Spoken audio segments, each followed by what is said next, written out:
Kali ini bukan lu punya duit, lu punya kuasa. Lu punya paman di MK dan ayah presiden, nah lu baru punya kuasa. Iya.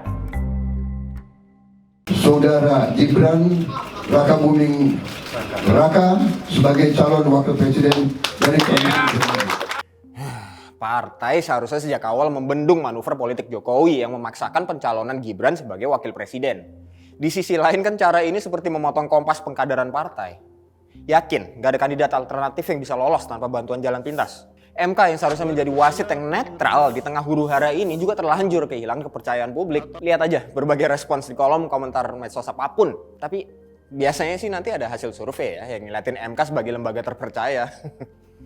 Klasik. Dinamika panggung perpolitikan ini berhasil mengungkap gejala penyakit kronis sejumlah partai politik.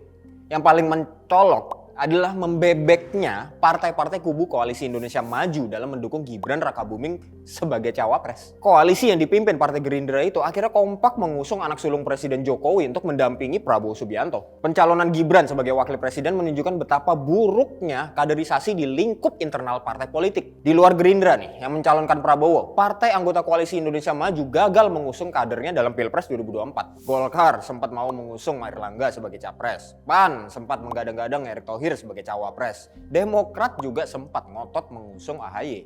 Tapi pada akhirnya partai-partai itu bertekuk lutut di depan Presiden Jokowi yang jauh-jauh hari sudah menyatakan akan cawe-cawe dalam pemilihan presiden 2024. Dalam paham politik yang mendewakan kekuasaan, masuk akal bila Jokowi tak mau kehilangan pengaruhnya setelah masa jabatan keduanya berakhir. Tapi yang mengherankan adalah partai seperti tutup mata atas manuver Jokowi yang oleh berbagai kalangan dianggap tengah membangun dinasti politik.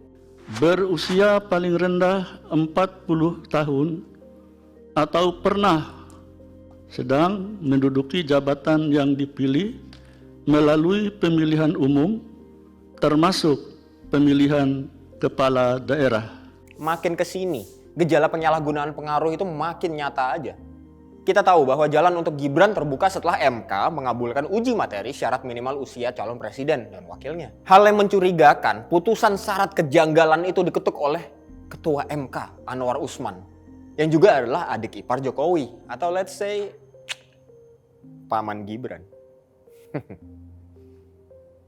Udah, saya Riki, sampai jumpa di Fokus selanjutnya.